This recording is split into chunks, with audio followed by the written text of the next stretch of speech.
Welcome to this visual explainer. Today we're diving deep into the future of tangible assets. We're going to uncover the hidden macroeconomic forces that, very quietly but incredibly forcefully, shifting smart capital into physical assets and completely changing the game. Let's jump right into this fascinating quote from our source material. We're looking at a setup that normally only shows up once every 10 or 15 years. And look, this isn't just hype.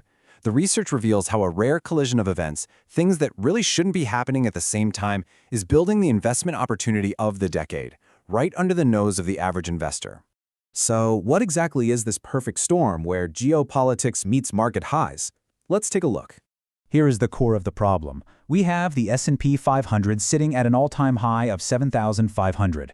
Everything looks perfectly fine, right? But then, we have Brent crude oil jumping over 7% in a single day, racing toward $80 a barrel, all driven by renewed Middle East conflicts and risks in the Strait of Hormuz, which, remember, handles a fifth of the world's oil.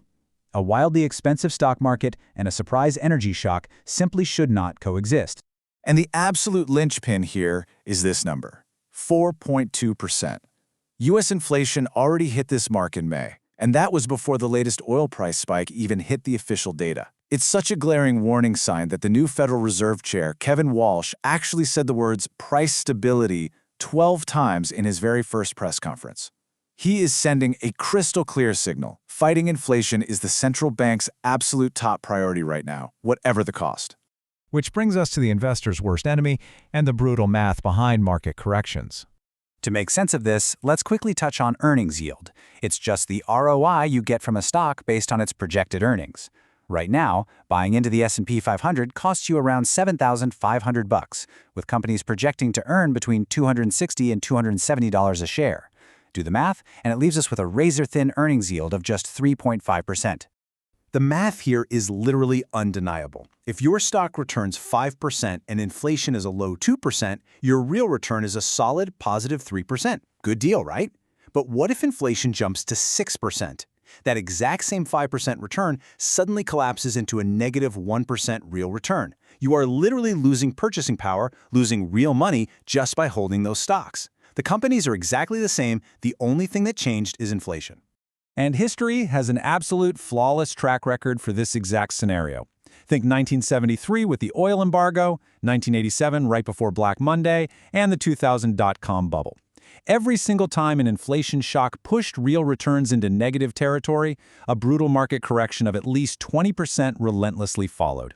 Investors do the math, they demand a bigger discount on stock prices to offset that inflation, and they hit sell. But here's the thing, that capital doesn't just vanish. Welcome to the Great Rotation, where the smart money makes its move. In times of mathematical crisis, capital pivots massively. It ditches those suddenly overpriced paper assets, like inflated tech stocks, and flows directly into real, tangible assets. It chases the physical materials that the global economy literally cannot function without, because these are the assets that naturally gain value when prices surge across the board. So what does the future of tangible assets look like?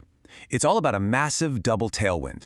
There are three critical factors driving this. Companies building and managing basic energy infrastructure are catching a historic wave.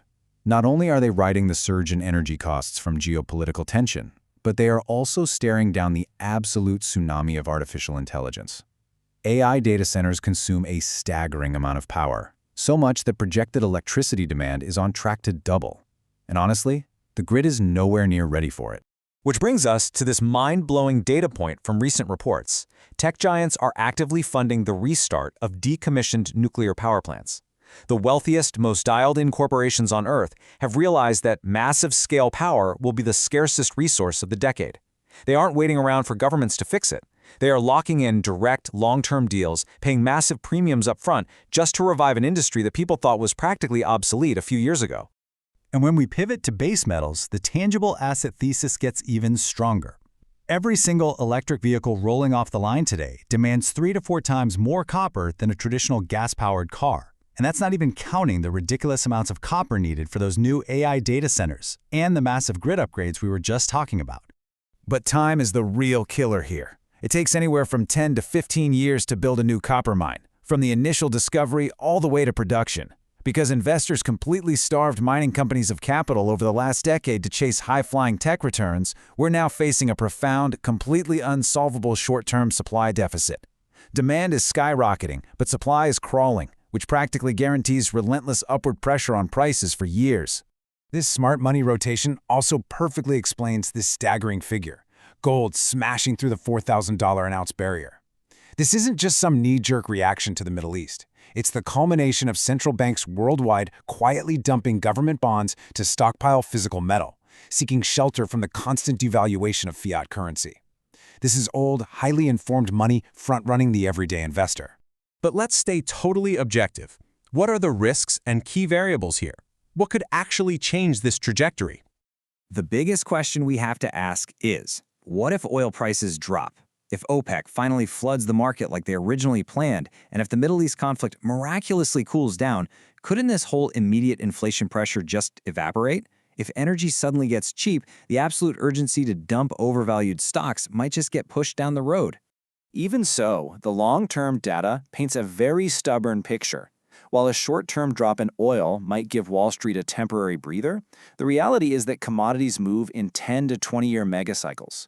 We are coming off such severe structural underinvestment that it will literally take years of consistently high prices just to incentivize infrastructure and mining companies to build the new supply the world desperately needs right now. This isn't just a blip, it's an entirely new cycle. Which brings us to the ultimate takeaway from this explainer. The exact same forces that are methodically punishing overvalued paper assets are simultaneously rewarding real physical assets. We are witnessing a historic divergence. As energy costs destroy the math propping up record tech valuations, they are breathing direct life into infrastructure, uranium, copper, and gold. So we wrap up with a critical question for anyone managing their own investments. When the dust settles, will your capital be tied up in overpriced paper or in the real assets that actually move the world? The biggest, smartest institutional capital on the planet has already started quietly rotating. Now that you've seen the data driving this, how you position yourself for this future of tangible assets is entirely up to you. Thanks for joining us for this